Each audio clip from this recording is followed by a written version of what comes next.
कल मैंने net present value का थोड़ा बेसिक करवाया था और एक एग्जांपल सॉल्व करवाया था, तो नेट प्रेजेंट वैल्यू से वापस स्टार्ट करते हैं हम लोग। नेट प्रेजेंट वैल्यू एक बार फिर से समझते हैं क्या है, क्योंकि नेट प्रेजेंट वैल्यू बेस है पूरा कैपिटल बजटिंग का। नेट प्रेजेंट वैल्यू एक बार समझ में आ जाता है अच्छे से तो हम लोगों को पे back period, profitability index, internal rate of return, ये सारे टर्म्स बहुत इजीली समझ में आ जाएंगे। तो नेट प्रेजेंट वैल्यू पे वापस आएंगे एक बार।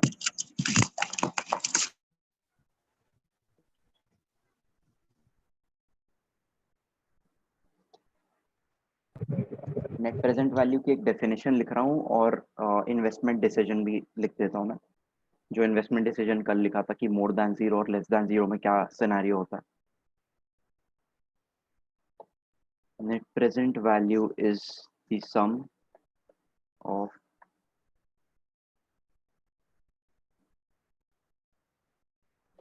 sum of the present values of all the expected incremental cash flows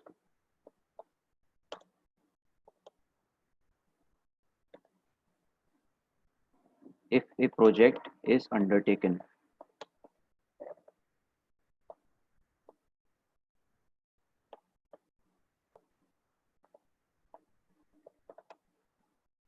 investment decision में क्या रहता है? If NPV is greater than zero,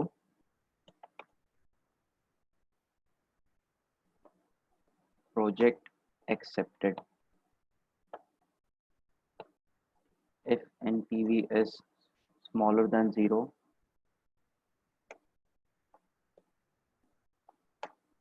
project is rejected.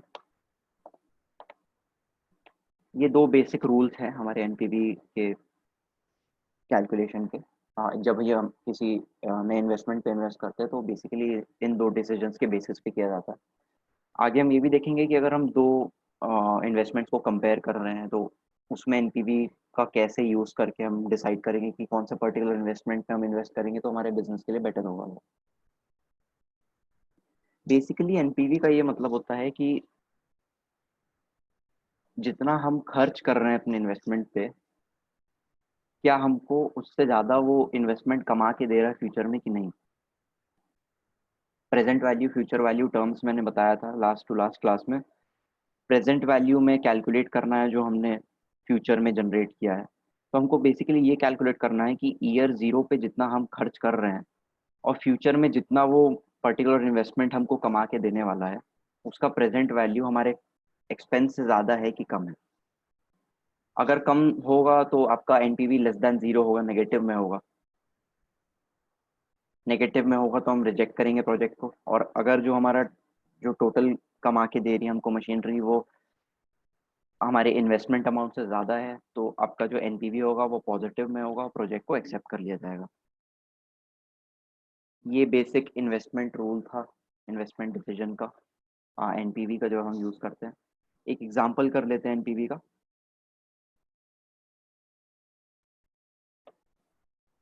I hope सबके पास कैलकुलेटर और नोटबुक होगी, तो जल्दी जल्दी एग्जांपल्स हम देख लेंगे। एनपीवी के भी हैं एग्जांपल्स, आईआरआर के भी हैं, प्रॉफिटेबिलिटी इंडेक्स के भी एग्जांपल्स हैं।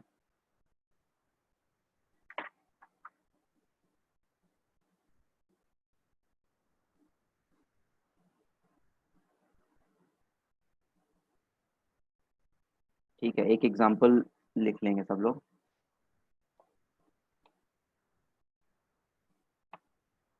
ईयर जीरो पे कैश फ्लो है 50,000 का, मतलब मशीन की जो कॉस्ट है वो 50,000 है।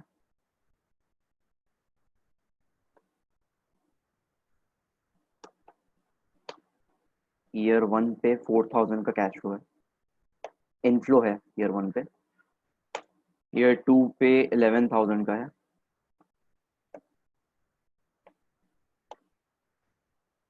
ईयर थ्री में 15,000 का इनफ्लो है।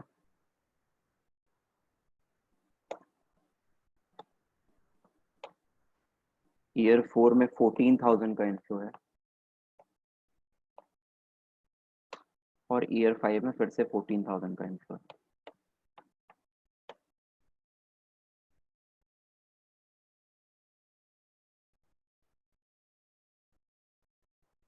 रेट ऑफ इंटरेस्ट है आपका 15%। आपको कैलकुलेट करना है इसका नेट प्रेजेंट वैल्यू। ये सारे कैश फ्लोज दिए हुए हैं, इसका नेट प्रेजेंट वैल्यू कैलकुलेट करना है 15% रेट ऑफ इंटरेस्ट के हिसाब से।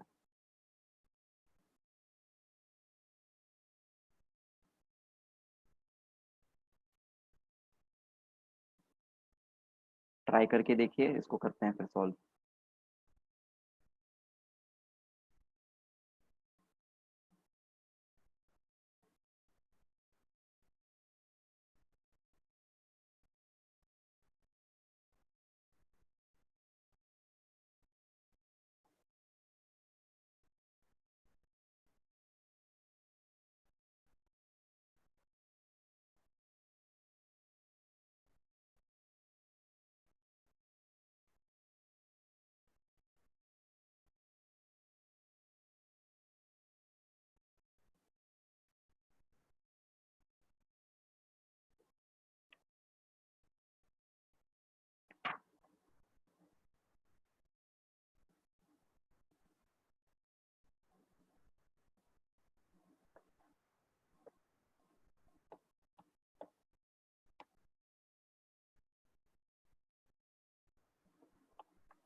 ये सिंप्लीफाइड फॉर्मूला है एनपीवी का इस पर्टिकुलर क्वेश्चन के लिए।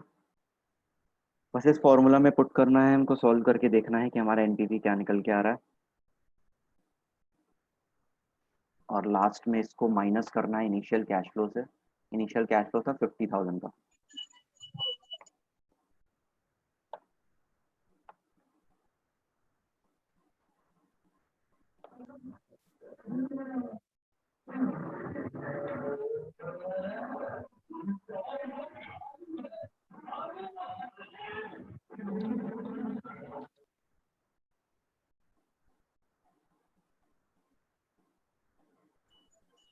Sir, 13376.41.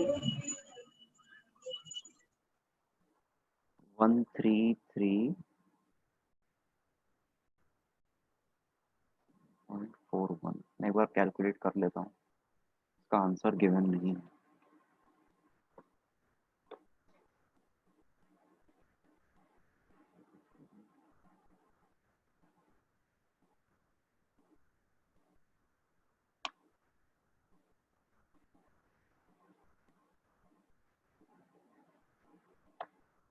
और किसी का आंसर आएगा तो बताना, ठीक है।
सर एनपीवी आया है 68,741 68,741 0.47। 0.47 देख लेते हैं। ऑलमोस्ट हो गया मेरा भी कैलकुलेट।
ये आएगा इसका आंसर 36,547.14।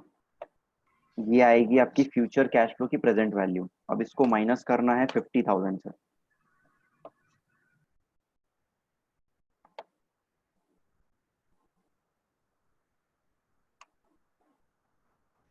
आंसर आ रहा है 13,452.85 नेगेटिव में। सर आपने जो प्रेजेंट वैल्यू निकाला है सेकेंड ईयर का 11,000 का, वो कैसे आया? 1.15 का स्क्वायर कितना होगा? 1.3225। तो 11,000 डिवाइडेड बाय 1.3225 8317 आ रहा है। हाँ मेरा गलत आया, सॉरी सर 8317 आ रहा है एक्चुअली। 317 हाँ 0.58 8317.58। बाकी मैच हो रहा है ना? थर्ड वाला भी 9862.74 आएगा। हाँ वो राउंडिंग ऑफ से आएगा, उतना उतना डिफरेंस राउंडिंग ऑफ से आएगा। सर 62 से 8 ज्यादा राउंड ऑफ नहीं हो गया? 1.15 to the power 3 1.52 13,000 divided by 1.52 9868.42 ही आ रहा है मेरा। जैसे मैंने किया ना, आपने क्या कैसे राउंड ऑफ किया है? मैंने राउंड ऑफ नहीं किया, मैंने 15,000 डिवाइडेड बाय 1.15 का इक्वल टू 3 साल का, तो आ जाएगा 9862.74। वही राउंडिंग ऑफ का थोड़ा सा उसमें डिफरेंस, क्योंकि जब मैं 1.15 टू द पावर 3 कर रहा हूँ ना, तो उसमें 1.520875 आ रहा है, तो फिर वो 1.521 होगा। यस सर वही आ रहा है। हाँ तो उसमें राउंडिंग ऑफ का थोड़ा सा डिफरेंस आएगा। बाकी आपका 5 रुपए 6 रुपए से बहुत कोई डिफरेंस नहीं आने वाला आंसर में। मतलब अगर क्लोज इनफ है, 10-15 रुपए का गैप है अगर आंसर में डिफरेंस है, तो भी कोई उसमें प्रॉब्लम नहीं है। क्योंकि जब हम फाइनेंशियल कैलकुलेटर से कैलकुलेट करेंगे तो एकदम to the point accurate answer calculate होके आएगा। Okay sir. बाकी के वैल्यूज मैच हो रहे हैं ना? सर बाकी में भी जो लास्ट 5th ईयर का है वो भी मैच नहीं हो रहा। 5th ईयर का? हाँ वो आ रहा है मेरा 6960.47। हाँ सेम है, मतलब 6965 5 रुपीज का डिफरेंस है। 6965.17 आ रहा है सर। 2.011357 अगर एकदम प्रिसाइज कैलकुलेशन करेंगे। 9.17 ही आ रहा है। 14,000 डिवाइडेड बाय 2.011357 6960 आएगा। हाँ, अगर एकदम प्रिसाइज कैलकुलेशन करेंगे तो मतलब एकदम लास्ट पावर तक अगर कैलकुलेट करेंगे तो 60 आएगा, 47।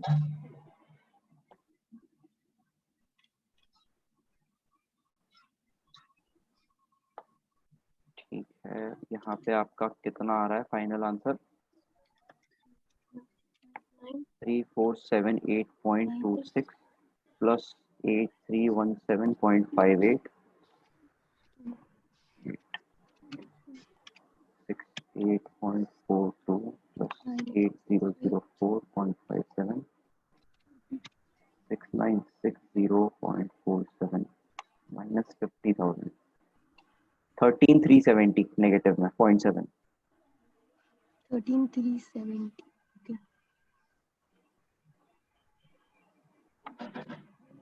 पहले तो ये बताइए कि ये प्रोजेक्ट एक्सेप्ट होगा कि रिजेक्ट होगा?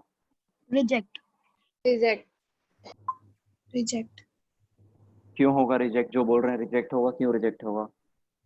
तो क्योंकि एनपीवी जो है वो लेस देन जीरो जीरो है। से लेस देन है। लेस देन जीरो है, ठीक है। अगर लेस देन जीरो हो रहा है, उसका ये मतलब है, क्या मतलब निकल के आ रहा है कि हमने जो इन्वेस्टमेंट किया था उससे इन्वेस्टमेंट की कम उससे हमारे रिटर्न्स है। ठीक है, सबका आ गया आंसर। थोड़ा 20-25 रुपए का अगर डिफरेंस आएगा तो भी कोई प्रॉब्लम नहीं है, हम लोग राउंड ऑफ करके भी अगर कैलकुलेट करेंगे तो 20-25 रुपए का डिफरेंस आ सकता है। सर 13,308 आया मेरा। थोड़ा ज्यादा राउंड ऑफ हो गया फिर। क्लोज इनफ, ज्यादा डिफरेंस नहीं है। 13,376 आ रहा है। हाँ, वो सेम आंसर है, 376।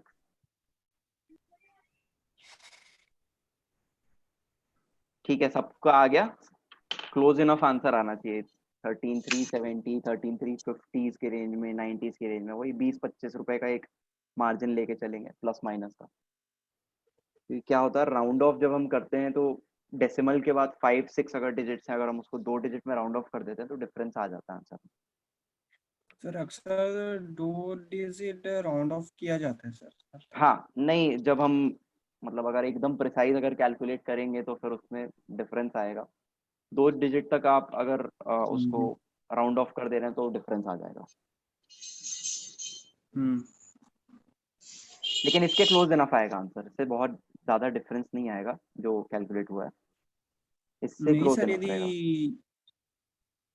सर ऑलमोस्ट 60 रुपीज का आ रहा है डिफरेंस मेरा। 60 रुपीज का डिफरेंस थोड़ा सा, एक बार आप लोग ये देख लो कि आप लोग किस टाइप से कैलकुलेट हो रहा है, मतलब जो कैलकुलेटर में आप कैलकुलेट कर रहे हैं 1.15 से इसमें डिवाइड किया। मेन यहाँ पे हमको ये देखना है कि 1.15 का जो हम स्क्वायर कर रहे हैं, क्यूब कर रहे हैं, टू द पावर 4 कर रहे हैं, तो उसमें हम कितने नंबर ऑफ डेसिमल्स ले रहे हैं, वो मेन हमारा डिसाइड करेगा कि हमारा जो फाइनल आंसर आ रहा है वो क्या निकल के आ रहा है। Okay sir. यदि सभी लोग सर 2 डिजिट के बाद 2 डिजिट लेंगे तो लगभग आंसर सेम ही आएगा। हाँ, सिमिलर आएगा आंसर, ज्यादा डिफरेंस नहीं आएगा। सबका आया ऐसा क्लोज इनफ आंसर आया सबका, कि किसी का बहुत डिफरेंस आ रहा है, कुछ समझ में नहीं आया एनपीवी में? सर आ गया है। आ गया है सर। ठीक है,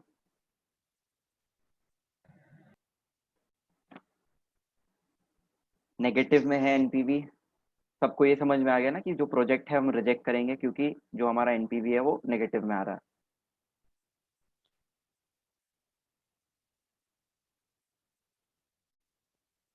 ठीक है, आगे देखते हैं क्या है।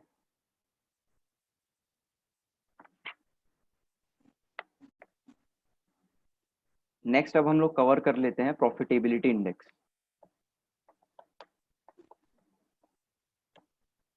सिमिलर है बहुत, कोई बहुत इसमें कॉम्प्लिकेशन नहीं है। उल्टा मैं बोलूंगा प्रॉफिटेबिलिटी इंडेक्स जो है वो आपका नेट प्रेजेंट वैल्यू से ज्यादा इजी कैलकुलेशन होता है प्रॉफिटेबिलिटी इंडेक्स का।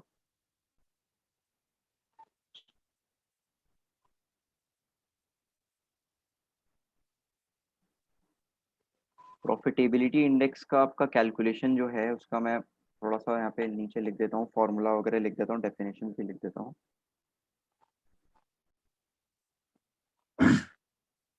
Profitability index is calculated by dividing the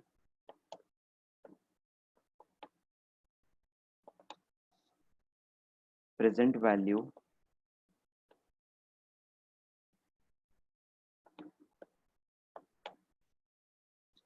of future cash flows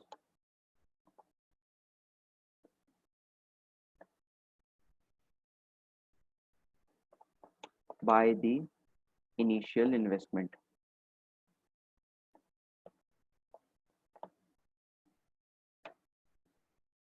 इसको हम लोग समझने की कोशिश करेंगे। जो लास्ट एग्जांपल हमने सॉल्व किया था, इसमें इन्वेस्टमेंट डिसीजन का जो क्राइटेरिया होता है उसको भी लिख लेना।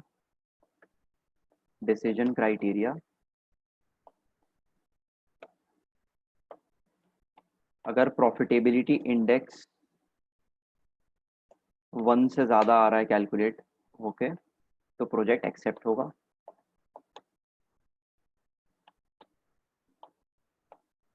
अगर प्रॉफिटेबिलिटी इंडेक्स लेस देन 1 हो रहा है तो प्रोजेक्ट रिजेक्ट हो जाएगा।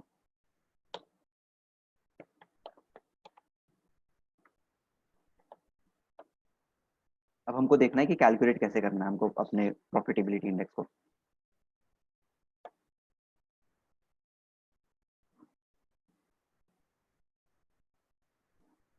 इस वाले एग्जांपल से समझेंगे इसको।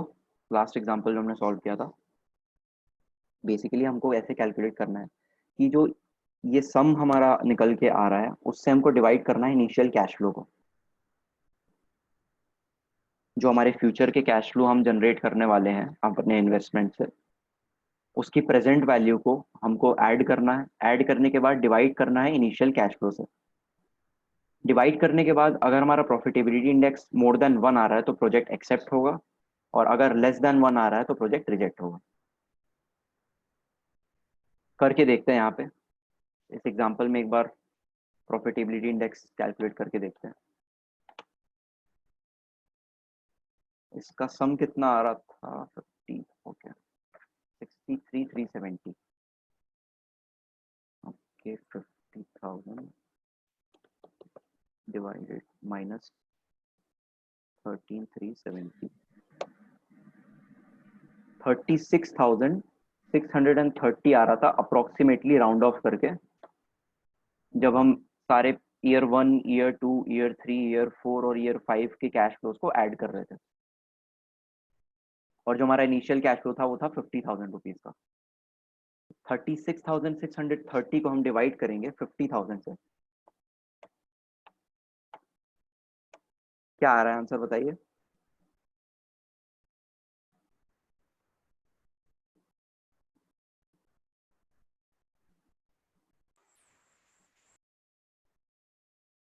Sir, near about 0.7325 something. 0.7325।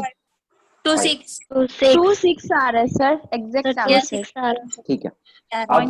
अब यहाँ पे डिसीजन क्राइटेरिया देखिए, बताइए कि प्रोजेक्ट रिजेक्ट होगा कि एक्सेप्ट होगा?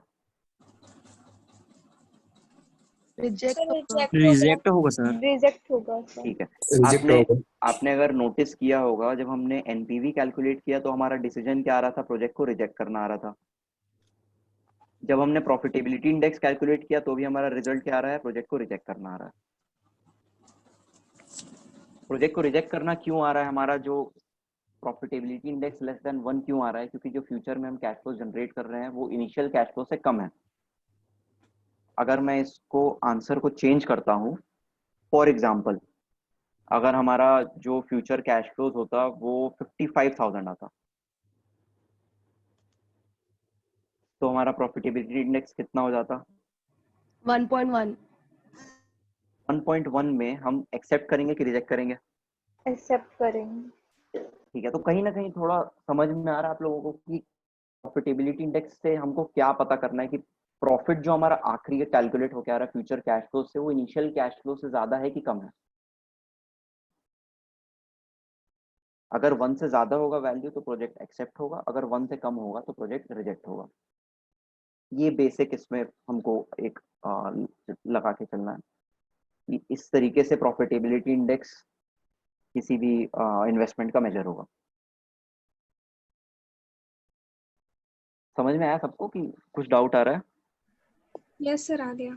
यस सर समझ में आ गया।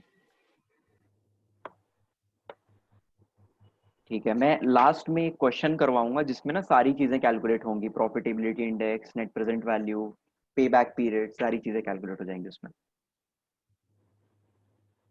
नेक्स्ट अब हम लोग पे बैक पीरियड देख लेते हैं।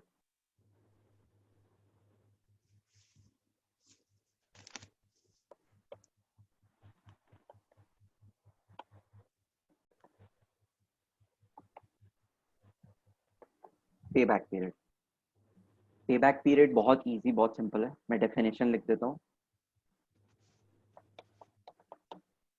It is the length of time taken to recover the initial investment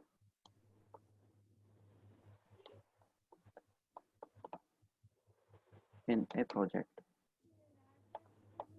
sir it is the what of time, वो मिस हो गया। Sorry, it is the length of time taken to recover the initial investment in a project. क्या होता है पे back period? अगर हम लोग पे बैक पीरियड देखेंगे, अगर मैं आपको लास्ट एग्जांपल से समझाने की कोशिश करूंगा तो थोड़ा सा मुश्किल है वो, क्योंकि उसमें हमारा जो इनिशियल इन्वेस्टमेंट है वो रिकवर नहीं हो रहा या बहुत लास्ट एंड में हो रहा। दूसरे एग्जांपल से इसको समझने की कोशिश करेंगे पे बैक पीरियड को।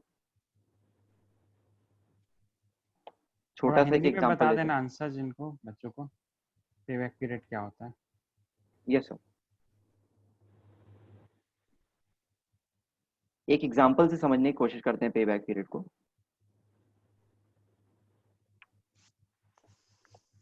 ईयर जीरो में अगर देख रहे हैं, ईयर जीरो में कैश फ्लो ले लेंगे 40,000 रुपीज, 40,000 रुपए का कैश फ्लो नेगेटिव में।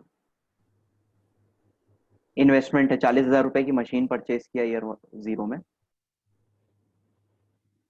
ईयर वन का कैश फ्लो आ रहा है आपका 15,000 रुपए का। ईयर टू का कैश फ्लो आ रहा है 15,000 का।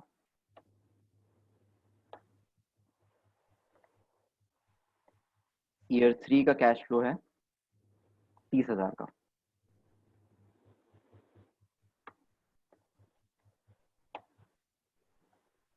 अब हमको पे बैक पीरियड से ये कैलकुलेट करना है कि हमने 40,000 रुपए किस टाइम पे अपने रिकवर कर लिए अपने कैश फ्लो से।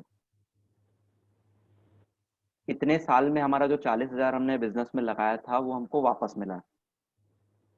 तो अगर हम देखेंगे ईयर वन में कितना मिला है 15,000, ईयर टू में मिला है और 15,000, तो 15,000 और 15,000 ये हो गया 30,000, और ईयर थ्री में हमको 30,000 और मिला। अगर पूरा सम करेंगे तो 15,000 प्लस 15,000 प्लस 30,000, कितना कैश फ्लो आ रहा है टोटल? 60,000। 60,000 का टोटल कैश फ्लो आ रहा है। हमको ये 60,000। पता लगाना है कि कौन से टाइम पीरियड पे हमको 40,000 रुपए हमारे रिकवर हो गए थे।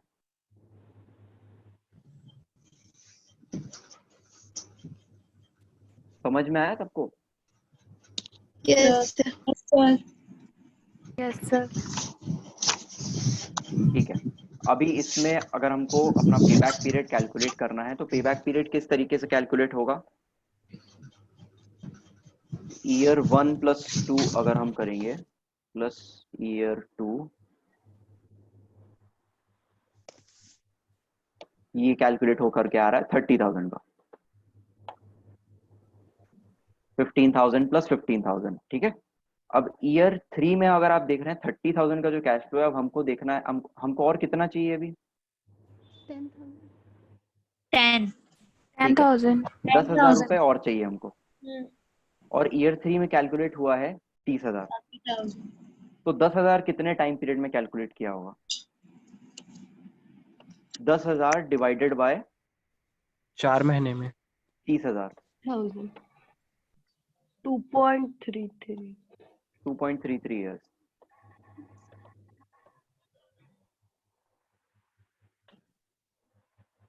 ये है आपका पे बैक पीरियड, कि कितने टाइम पीरियड में हमारा जो इन्वेस्टमेंट था वो हमको रिकवर होके मिल रहा है।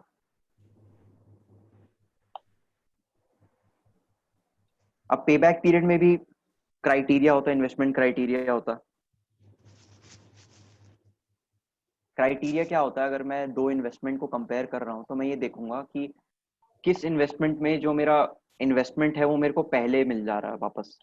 फॉर एग्जांपल इसमें मेरा 2.33 ईयर्स में मेरे को मिल रहा है, वहीं एक दूसरा प्रोजेक्ट मैं देख रहा हूँ जिसमें मेरा जो इन्वेस्टमेंट अमाउंट है वो मेरे को 3.5 साल में वापस मिल रहा है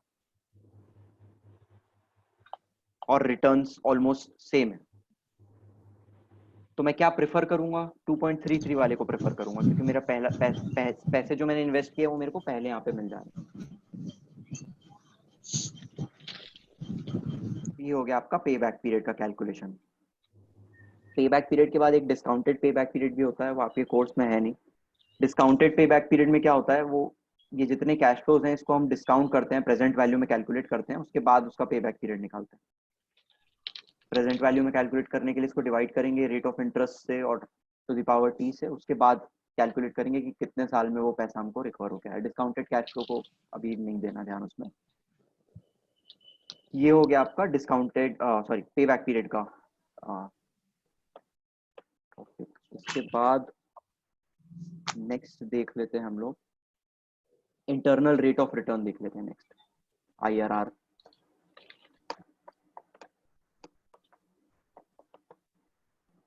इंटरनल रेट ऑफ रिटर्न बहुत इंपॉर्टेंट है। नेट प्रेजेंट वैल्यू और इंटरनल रेट ऑफ रिटर्न दोनों बहुत इंपॉर्टेंट मैट्रिक्स है जब किसी भी इन्वेस्टमेंट डिसीजन को लेते हैं हम लोग। लेकिन हम लोग IRR को कैलकुलेट नहीं करेंगे, क्योंकि इंटरनल रेट ऑफ रिटर्न को नॉर्मल कैलकुलेटर से कैलकुलेट नहीं होगा, सिर्फ फाइनेंशियल कैलकुलेटर से कैलकुलेट होता है IRR।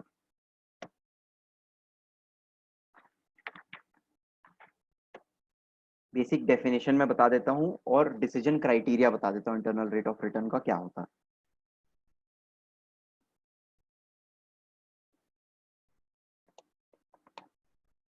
The rate of return that a company can expect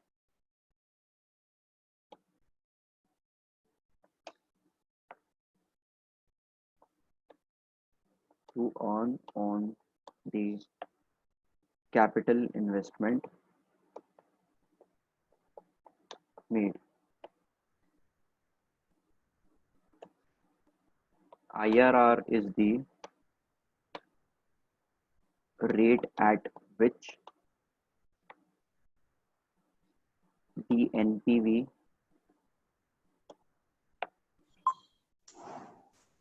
of all cash flows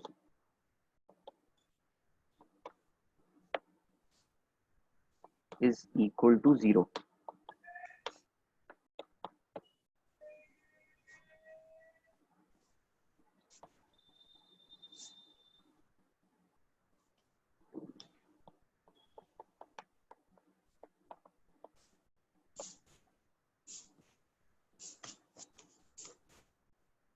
If IRR is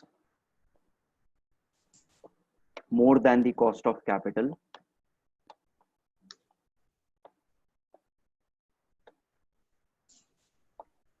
project accepted. If IRR is less than cost of capital, project is rejected.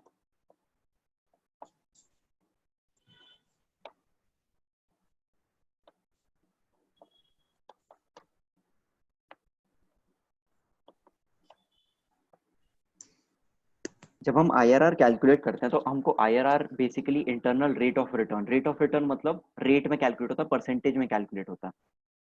IRR वो rate of return बताएगा हमको जिस rate पे हमारा जो net present value है वो 0 निकल करके आ रहा है। 0 निकल करके जिस भी जो नेट प्रेजेंट वैल्यू है वो जिस रेट ऑफ रिटर्न पे 0 कैलकुलेट होकर के आएगा वो आपका IRR होगा। कॉस्ट ऑफ कैपिटल की बात अगर कर रहे हैं, एक एग्जांपल लेते हैं। अगर हमने कोई मशीनरी परचेज की है बैंक से लोन लेकर के, और बैंक का लोन का रेट ऑफ इंटरेस्ट है आपका 10% का, एक अप्रोक्सीमेटली रेट ऑफ इंटरेस्ट मान लेते हैं,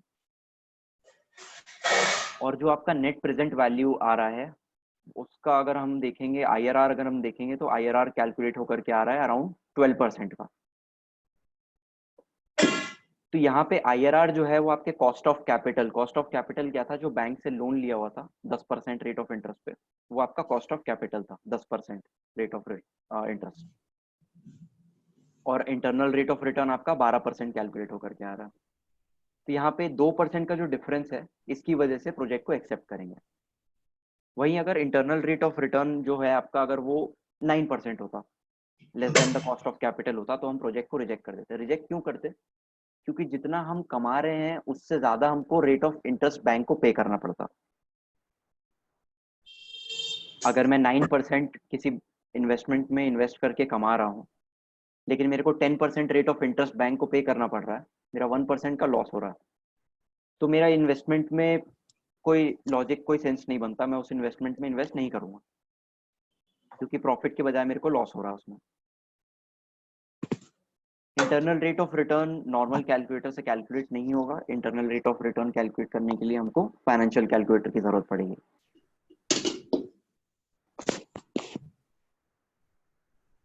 एक एग्जांपल देख लेते हैं अब हम लोग। इस एग्जांपल में सारी चीजें कैलकुलेट कर लेंगे, net present value, profitability index, payback period, सारे कैलकुलेशन इसमें एक बार कर लेते हैं सॉल्व।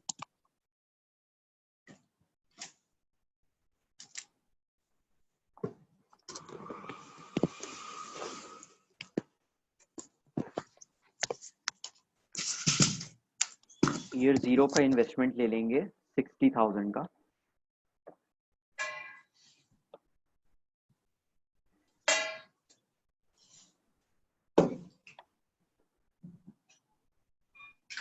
ईयर 1 का कैश फ्लो है आपका 8,000 रुपीज। ईयर 2 का कैश फ्लो है 12,000 का।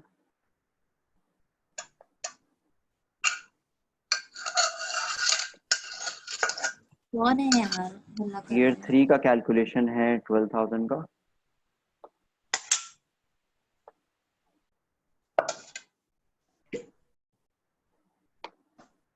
ईयर 4 का कैश फ्लो है 10,000 का। एंड फाइनली ईयर 5 में कैश फ्लो आ रहा है 10,000 का again.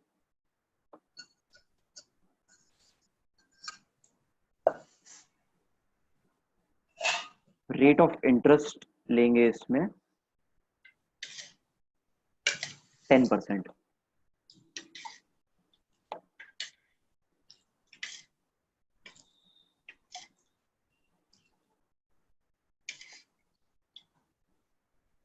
Calculate net present value, profitability index, payback period. तीनों कैलकुलेट करना है इसमें, net present value, profitability index और पेबैक पीरियड। ये एक एग्जांपल अगर सबको समझ में आ गया, सबका अगर इसमें आंसर आ गया, तो सबको समझ में आ जाएगा कि कैसे कैलकुलेट करना है हमको एनपीवी, प्रॉफिटेबिलिटी इंडेक्स और पेबैक पीरियड।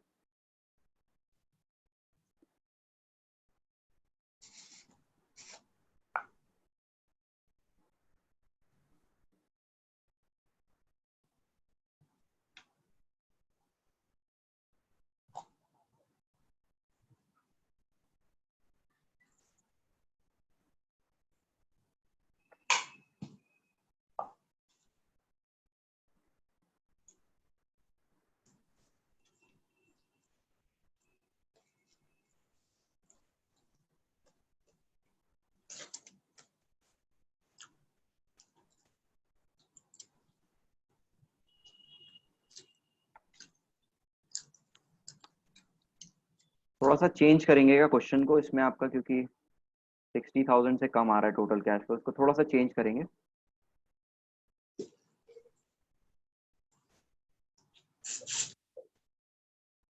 ईयर 4 को 20,000 कर देंगे और ईयर 5 को 20,000 कर देंगे,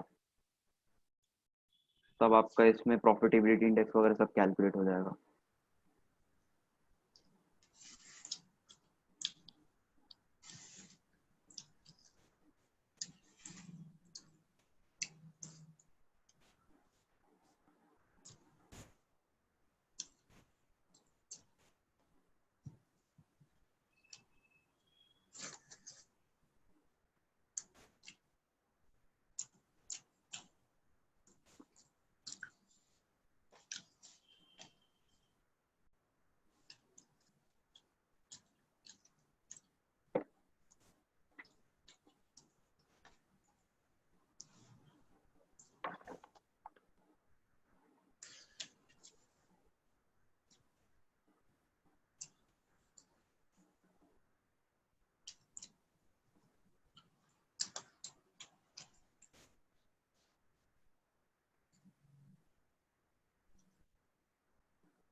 मैं भी नीचे कैलकुलेट कर देता हूँ, नेट प्रेजेंट वैल्यू स्टार्ट करता हूँ।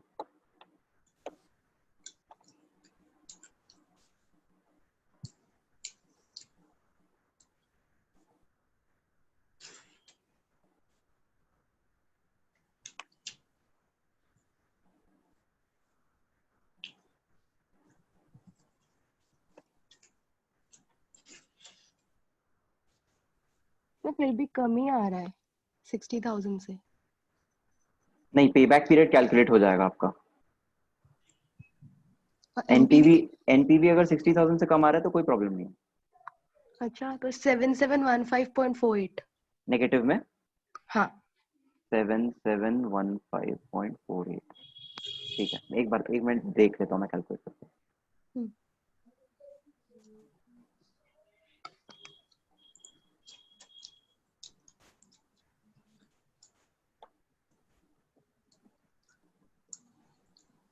कैश फ्लोज मैच कर लेना, अगर सबका कैश फ्लो आ रहा है ईयर 1 ईयर 2 का सेम कैश फ्लो आ रहा है जो मैं कैलकुलेट कर रहा हूँ।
सबका यही आया कैश फ्लो।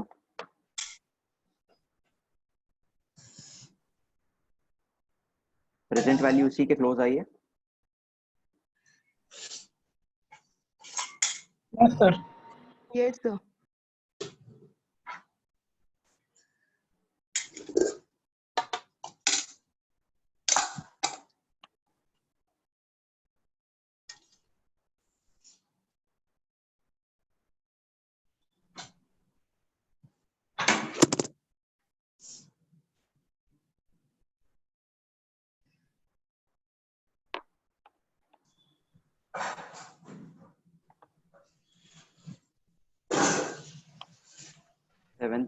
कोई गलती से अनम्यूट हो गया हो, प्लीज म्यूट कर लो ना।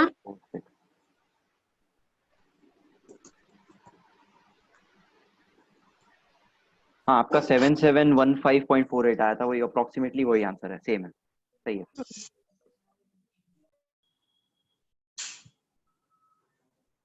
ये एनपीवी कैलकुलेट हो गया। अब इसके बाद आपको कैलकुलेट करना है पे बैक पीरियड। पे बैक पीरियड किया किसी ने कैलकुलेट?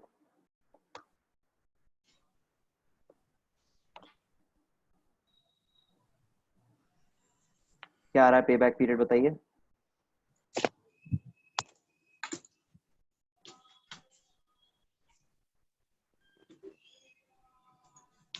सर मेरा 7667 आया है। 7667 आ रहा, तो राउंडिंग ऑफ की वजह से एरर आ रहा है। ज्यादा राउंड ऑफ करते हो आप। नहीं सर, मैं 2 डिजिट ही लिया हूँ पॉइंट के बाद। ये इस कैश फ्लो से मैच कर लो, ये ईयर 1 का कैश फ्लो है, ये ईयर 2 का कैश फ्लो है। ऐसे सारे ईयर्स का मैंने कैश फ्लो लिख दिया यहाँ पे। इससे एक बार मैच कर लो, ये सिमिलर कैश फ्लो आ रहा है आसपास का इसका, कि डिफरेंस आ रहा है। अगर किसी साल का डिफरेंस आ रहा होगा तो एक साल का रिकैलकुलेट करके देख लो एक बार। 4th का है सर बस। पे बैक पीरियड 4.4 आ रहा है। पे बैक पीरियड सब लोग बताइए कितना आ रहा है। 4.4 सही है, 4.4। ठीक है सर, 4.4 आई है। ठीक है। ईयर 1 में 8000 था, 8000 प्लस 12,000 20, 20 प्लस 12 32, 32 प्लस 20 52,000। ईयर 4 तक 52,000 कैलकुलेट हो गया था। 8,000 बच रहा है। 8,000 और चाहिए। ईयर 5 में 20,000 कैलकुलेट हो रहा है, तो पे बैक पीरियड आएगा आपका 8,000 डिवाइडेड बाय 20,000 प्लस 4 क्यों किया है? क्योंकि पहले 4 साल हो गए हमारे, फोर्थ ईयर में हमारा ये निकल के आ रहा है 4.4 years.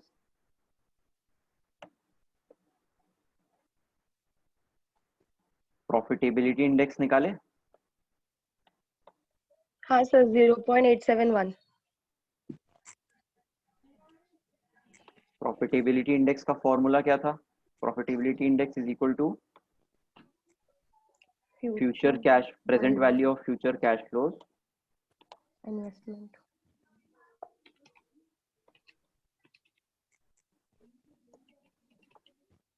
Divided by initial investment. Present values of future cash flow कितना आ रहा है? 52,285.54 डिवाइडेड बाय 60,000।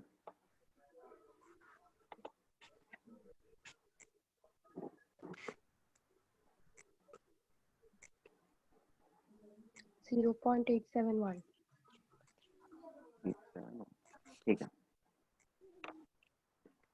सबका आंसर आ रहा है इसके सिमिलर? Yes, किसी को इसमें sir. कोई प्रॉब्लम आ रही है, डाउट हो रहा है किसी को? हाँ सर सेम आ रहा है सर। सेम आ रहा, सारे सेम आ रहे हैं? एनपीवी, पे back period, profitability index. Yes, sir. Same are it. मेरा सर .872 आया है। सेम है, सिमिलर है, 872, हाँ 871, डिफरेंस नहीं है ज़्यादा।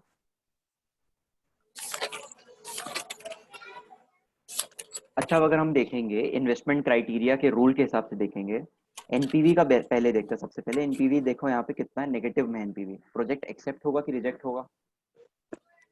Reject sir. Reject. रिजेक्ट होगा, ठीक है। पे बैक पीरियड में हम लोग देख रहे हैं 4.4 ईयर्स है, लेकिन यहाँ पे हमको कोई दूसरा इन्वेस्टमेंट है नहीं कंपेयर करने के लिए, तो हम पे बैक पीरियड को यूज नहीं करेंगे इन्वेस्टमेंट क्राइटेरिया के लिए। प्रॉफिटेबिलिटी इंडेक्स में देख रहे हैं हम लोग 0.871 आ रहा है। रिजेक्ट होंगे। प्रॉफिटेबिलिटी इंडेक्स का रूल ये था कि 1 से अगर ज्यादा होगा तो एक्सेप्ट करेंगे, 1 से अगर कम होगा तो रिजेक्ट करेंगे। तो प्रॉफिटेबिलिटी इंडेक्स के हिसाब से भी हम इसको रिजेक्ट करेंगे। क्लियर है? सबको समझ में आ गया? Yes sir. सर पे बैक पीरियड को बताइए ना। हाँ, पे बैक पीरियड एक बार फिर से बता देता हूँ। पे बैक पीरियड में बेसिकली हम लोगों को क्या देखना है कि जो हमने 60,000 रुपए अपने बिजनेस में लगाए हैं वो हमको कब मिल रहे हैं वापस, कौन से साल में हमको हमारे 60,000 रुपए पूरे मिल जाएंगे वापस। ईयर 1 में मिले थे 8,000, ईयर 2 में मिले हैं आपको 8,000 प्लस 12,000 20,000, ईयर 3 में आपको मिले हैं 20,000 प्लस 12,000 32,000, ईयर 4 में और 20,000 मिल गए हैं, तो 32,000 प्लस 20,000 52,000 आ जाएगा यहाँ पे। और ईयर 5 में अगर हम 20,000 और प्लस कर रहे हैं तो 72,000 आ रहा है। मतलब 5th ईयर का अगर हम टोटल कैश फ्लो देख रहे हैं तो 72,000 रुपए हमको टोटल कैलकुलेट होकर के आ रहे हैं। हमको ये पता करना है कि हमारे बिजनेस ने 60,000 रुपए कौन से डेट पे कितने साल में एग्जैक्टली कमाया है 60,000। तो ये हम कैसे कैलकुलेट करेंगे? ईयर 4 के एंड तक 52,000 कैलकुलेट हो गया था, डिफरेंस है 8,000 रुपीज का 60,000 से, और ईयर 5 में 20,000 कैलकुलेट हो रहा है, 20,000 जनरेट हो रहा है कैश फ्लो में। हमको ये देखना है कि अगर एक साल में बिजनेस ने 20,000 रुपए कमाए हैं तो कितने साल में बिजनेस ने 8,000 रुपए कमाए होंगे। तो ये हम कैलकुलेट करेंगे 8,000 रुपए डिवाइडेड बाय 20,000, जो निकल के आएगा आपका 0.4 ईयर्स, प्लस शुरुआत के 4 सालों में बिजनेस ने 52,000 रुपए और कमाए थे, इसलिए +4 कर देंगे तो आंसर आ जाएगा आपका 4.4 ईयर्स। 4.4 ईयर्स में हमारे बिजनेस ने 60,000 रुपए हमको कमा के दे दिए थे, इसका ये मतलब है प्रॉफिटेबिलिटी सॉरी पे बैक पीरियड का।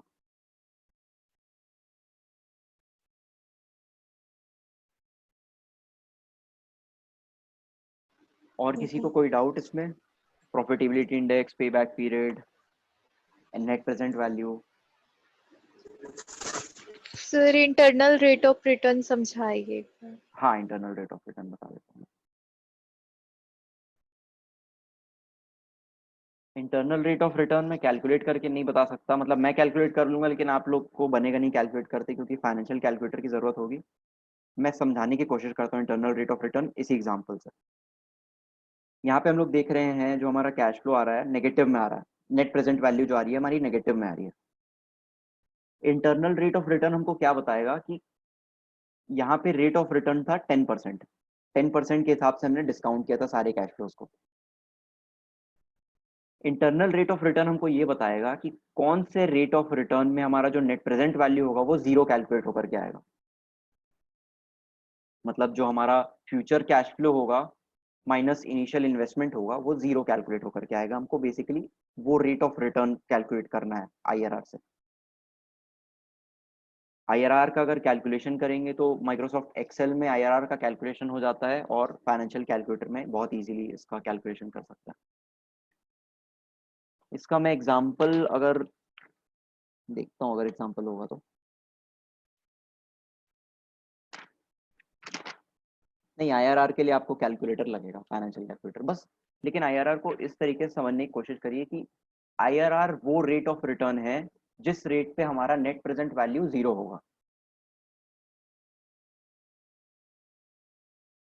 अगर हमारा आईआरआर जो है हमारा कॉस्ट ऑफ कैपिटल से ज्यादा आ रहा है, कॉस्ट ऑफ कैपिटल मतलब हमने जहां से भी लोन लिया है, जहां से भी पैसे लिए हैं, उसका कितना हमको उनको रिटर्न देना पड़ रहा है। फॉर एग्जांपल जैसे मैंने बैंक से लोन लिया है तो मैं 10% बैंक को इंटरेस्ट रेट पे कर रहा हूँ।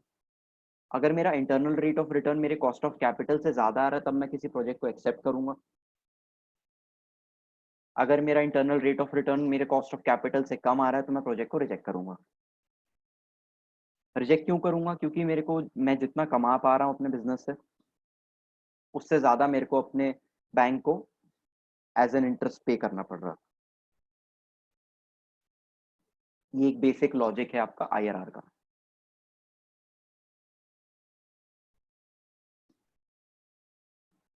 क्लियर हुआ सबको? कोई डाउट तो नहीं है? Sir hello. हेलो, हाँ बताइए। सर मुझे ये क्वेश्चन पूछना था, जैसे हम लोग अभी जितना भी पढ़े पे बैक पीरियड, एनपीवी, प्रॉफिटेबिलिटी, ये सब हम कब और क्यों यूज करते हैं? कैलकुलेशन तो आ जाता है लेकिन इसको कब और क्यों यूज करते हैं ये समझ नहीं आ रहा है। ठीक है, मैंने आपको जो एग्जांपल दिए उससे मैं अगर आपको समझाने की कोशिश कर रहा हूँ तो अगर मैं आपको बोलता हूँ कि आपके पास ये एक एग्जांपल है, ईयर 1 में आपको इतना कैलकुलेट हो रहा है, ईयर 2 में इतना कैश फ्लो हो रहा है, ईयर 3 में इतना कैश फ्लो, ईयर 4 में, ऐसे करते करते अगर मैं आपको कैश फ्लोज का एग्जांपल दे रहा हूँ और मैं वहीं आपको एक दूसरा एग्जांपल दे दे रहा हूँ कि ये मशीन ए है जिसमें आप इन्वेस्ट कर सकते हैं, और वहीं मैं आपको एक दूसरा कैश फ्लो दे दूंगा दूसरी मशीन का। अगर मैं अब आपको बोलूंगा कि आपको दो मशीन को कंपेयर करना है, आप एक बिजनेस चला रहे हो और आपको डिसाइड करना है कि आपको एक मशीन पे इन्वेस्ट करना चाहिए कि दूसरे मशीन पे इन्वेस्ट करना चाहिए,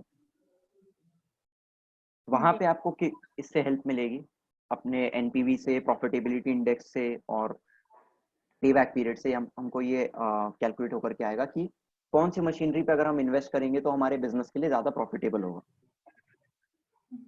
सर तो हम लोग कोई भी अगर मशीन हम लोग परचेस करेंगे तो ये पूरे कैलकुलेशन करना पड़ेगा कि, या फिर हम लोग एक ही में कैलकुलेट कर सकते हैं, या पे बैक पैक मतलब कि एनपीवी निकाल सकते हैं, या फिर पे जनरली बैक जो पीरियड? मेन इन्वेस्टमेंट क्राइटेरिया होता है जिसको देखा जाता है वो होता है आपका नेट प्रेजेंट वैल्यू और इंटरनल रेट ऑफ रिटर्न, दोनों को देखा जाता है। जी जो सर। सबसे बड़े हमारे डिसाइडिंग फैक्टर होता है जिससे हम डिसाइड करते हैं कि कौन से इन्वेस्टमेंट में हमको इन्वेस्ट करना है।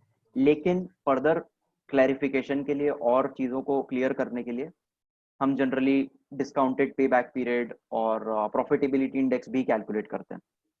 ओके जी सर, लेकिन ये यही बहुत समझ नहीं आ इंपॉर्टेंट रहा था कि मैट्रिक्स है। इसको कब यूज करते हैं। जी दोनों, अभी आ गया मतलब ये सर। जितने भी मैट्रिक्स हैं कैपिटल बजटिंग के अंदर में आपने जितने भी मैट्रिक्स देखे हैं बहुत इंपॉर्टेंट है। किसी भी बिजनेस में अगर हम फ्यूचर में किसी भी ऑर्गेनाइजेशन में फाइनेंस सेक्टर में अगर काम करेंगे तो net present value, internal rate of return और आपका प्रॉफिटेबिलिटी इंडेक्स, ये सारी चीजें देखने को मिलेंगी ही मिलेंगी। Okay sir, thank you sir. हाँ,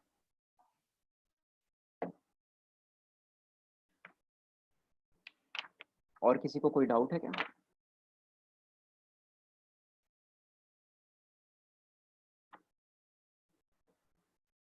एक बार एक सिंपल से एग्जांपल से हम समझ भी लेते हैं, दो मशीन को कैलकुलेट करके, दो मशीनरी का कैश फ्लो देख करके कि कौन सी मशीनरी हमारे बिजनेस के लिए बेटर होगी।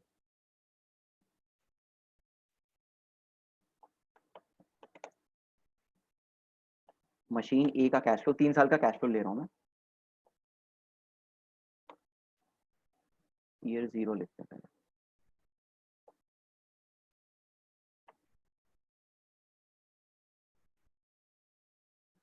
ईयर 0 पे अगर मैं इन्वेस्ट कर रहा हूँ किसी मशीन पे, लेट्स से 30,000 रुपए का इन्वेस्टमेंट है,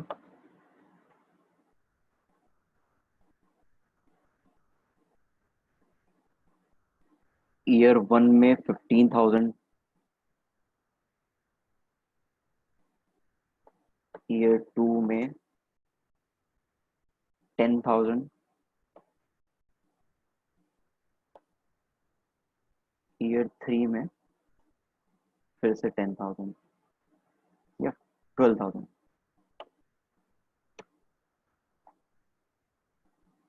ये एक मशीन है, और एक दूसरी मशीन देख लेते हैं, मशीन बी। मशीन बी का ईयर 0 पे इन्वेस्टमेंट है 35,000,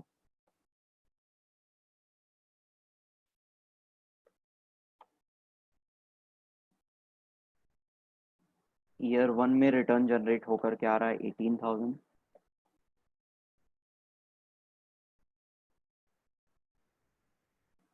ईयर 2 में आ रहा है 15,000, और ईयर 3 में फिर से आ रहा है 15,000।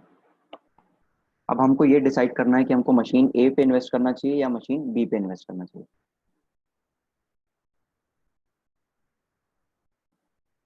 प्रॉफिटेबिलिटी इंडेक्स एक बार फिर से समझना है, ठीक है। प्रॉफिटेबिलिटी इंडेक्स भी इसी एग्जांपल से देख लेते हैं। ये आपके कैश फ्लोज हैं, दो मशीन है, आप एक बिजनेस है, आपको डिसाइड करना है कि आपको मशीन ए पे परचेज करना है कि या मशीन बी को परचेज करना है। रेट ऑफ इंटरेस्ट सिंपल 10% लेके चलते हैं, 10%। इसका नेट प्रेजेंट वैल्यू अगर हम मशीन ए का कैलकुलेट करेंगे, कितना आ रहा है नेट प्रेजेंट वैल्यू, बताइए कैलकुलेट करके।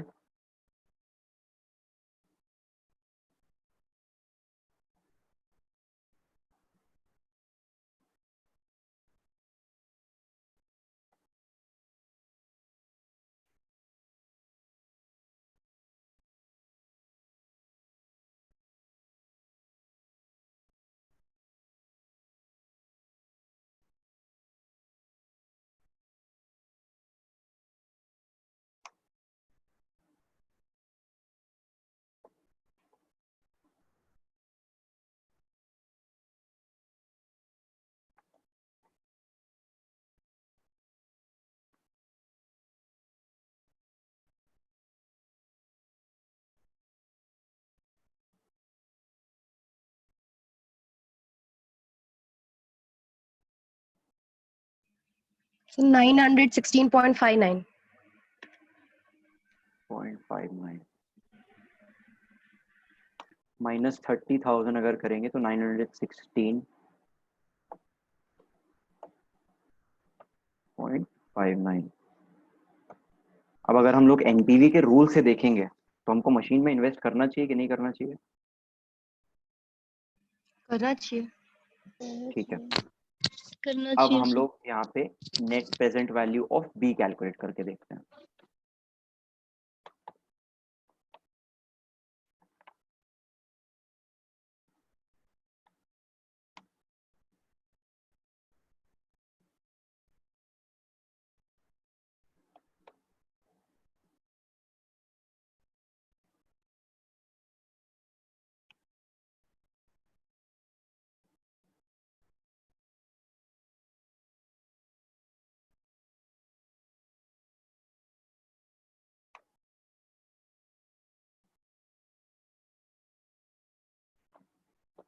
एक बहुत रियलिस्टिक एग्जांपल है, ऐसे एग्जांपल्स जनरली बिजनेसेस को डिसाइड करने में हेल्प करते हैं। मतलब कोई भी अगर बिजनेस मार्केट में जाता है कोई नई मशीनरी परचेज करने के डिसीजन से, तो उसको ऐसे एग्जांपल्स देखने को मिलते हैं। ये मैंने 2 मशीन के एग्जांपल दिए, हो सकता है 10 मशीन के ऑप्शंस हो किसी बिजनेस के पास में।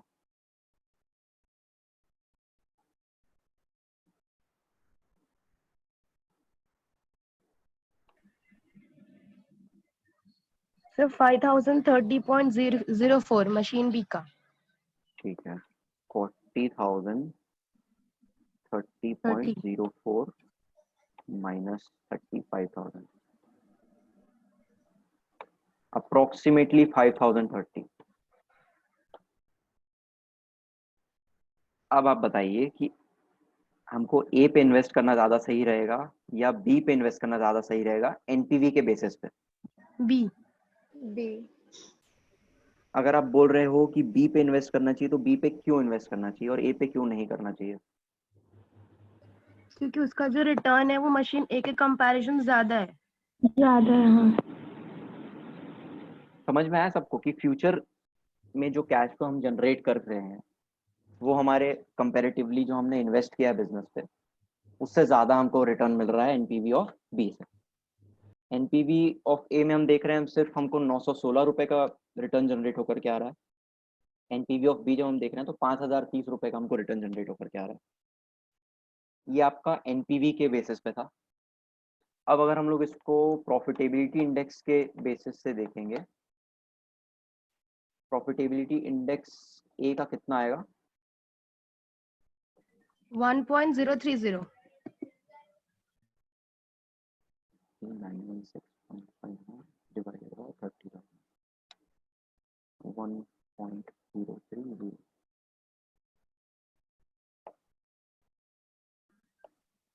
बी का 1.143। 1.143।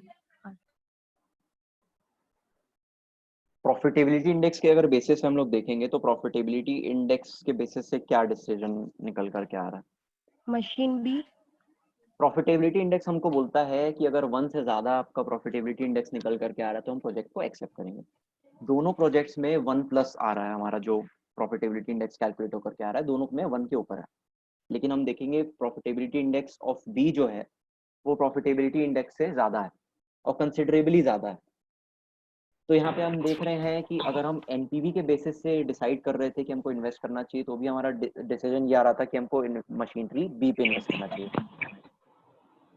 अगर हम मशीनरी ए के डिसीजन से चलते तो फिर हमारा जो प्रॉफिट होता हमको बिजनेस को, लेकिन कंपैरेटिवली कम प्रॉफिट जनरेट होकर के आता। जैसे अगर हम मशीनरी बी पे इन्वेस्ट करेंगे तो हमको ज्यादा एक रिटर्न जनरेट होकर के आएगा फ्यूचर कैश फ्लो से। तो इस तरीके के डिसीजन जो हमको लेने पड़ते हैं बिजनेसेस में, उसमें हमारे जो इन्वेस्टमेंट डिसीजंस के जो ये फॉर्मूलेज हैं, टर्म्स हैं, internal rate of return, net present value और आपका profitability index, pay back period, वो सारी चीजें आपको इस जगह पे काम आएंगी। सर हाँ बताओ। यदि प्रॉफिटेबिलिटी इंडेक्स 1 के इक्वल आ गया तो? 1 के इक्वल अगर आ गया है तो देखना पड़ेगा फिर दूसरे हमारे फैक्टर्स क्या क्या आ रहे हैं, आईआरआर कितना जनरेट होकर के आ रहा है। क्योंकि अगर हमारा प्रॉफिटेबिलिटी इंडेक्स 1 आ रहा है, इसका ये मतलब है कि हमारा एनपीवी जो आएगा वो 0 आएगा। जी सर। तो उस सिनेरियो में हम दूसरे इन्वेस्टमेंट डिसीजंस का यूज करेंगे। फॉर एग्जांपल आईआरआर कैलकुलेट करेंगे। आईआरआर कैलकुलेट करके ये देखेंगे कि जो हमारा कॉस्ट ऑफ कैपिटल से कंपैरेटिवली हमारा आईआरआर कितना आ रहा है। मैंने आपको बताया कि जो आईआरआर है अगर कॉस्ट ऑफ कैपिटल से ज्यादा होता है तब हम पर्टिकुलर इन्वेस्टमेंट पे इन्वेस्ट करते हैं। जी सर। इसीलिए हम सिर्फ एक इन्वेस्टमेंट क्राइटेरिया पे नहीं चलते, हम बहुत सारे इन्वेस्टमेंट क्राइटेरियाज पे चलते हैं। एनपीवी कैलकुलेट करते हैं, आईआरआर कैलकुलेट करते हैं, discounted pay back period calculate होगा। तो काफी सारे कैलकुलेशंस हैं, उसके बाद किसी एक इन्वेस्टमेंट डिसीजन पे हम वापस आएंगे।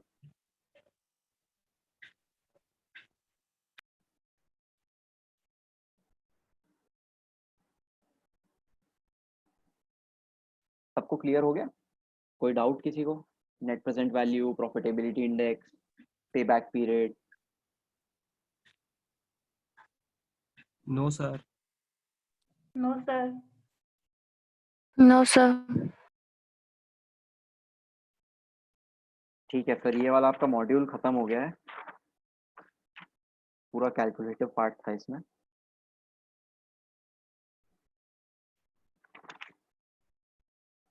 ठीक है, फिर अगर किसी को डाउट नहीं तो फिर अभी यहीं कंक्लूड करते हैं आज।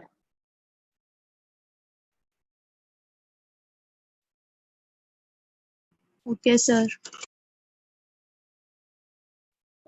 Hello hello hello, yes sir. ये कुछ स्टूडेंट लोगों का डाउट है, चैट बॉक्स देख लेंगे क्या? देखा था ना, चैट अच्छा बॉक्स देखा था। हो गया था ना? हाँ हो ठीक है गया। ठीक है ठीक है ठीक है, फिर कल सेम टाइम में फिर।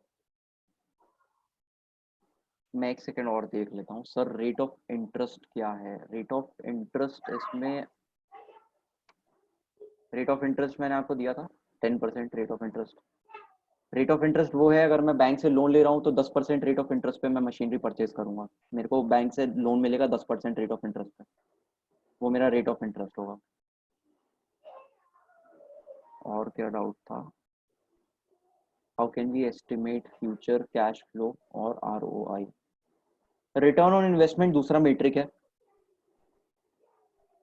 रिटर्न ऑन इन्वेस्टमेंट का आपका कैपिटल बजटिंग से लेना देना नहीं है, वो किसी बिजनेस को वैल्यूएशन के टाइम पे काम आता है। रिटर्न ऑन इन्वेस्टमेंट है, वैल्यूएशन मेट्रिक है वो। कैपिटल बजटिंग के पॉइंट ऑफ व्यू से हम लोग रिटर्न ऑन इन्वेस्टमेंट को नहीं देखेंगे। फ्यूचर कैश फ्लो हमको अगर एस्टिमेट करना है, फ्यूचर कैश फ्लो आपका एस्टिमेट हो सकता है पास्ट एक्सपीरियंसेस से, पहले जो बिजनेस ने फंक्शन किए हैं उसको क्या एक्सपीरियंस निकल कर के आया है, और मार्केट में जनरली कंपैरेटिव एनालिसिस किए जाते हैं दूसरे दूसरे इन्वेस्टमेंट टाइप्स के, उसके हेल्प से एक approximate future cash flow generate होकर के आता है। लेकिन अगर आपको प्रोजेक्ट करना है फ्यूचर कैश फ्लो तो फिर उसके लिए आपको बहुत सारे अजम्पशन लेने पड़ेंगे, फिर वो कैपिटल बजटिंग डिसीजन का पार्ट नहीं होगा, वो दूसरा पार्ट हो जाएगा। कब जाओगे?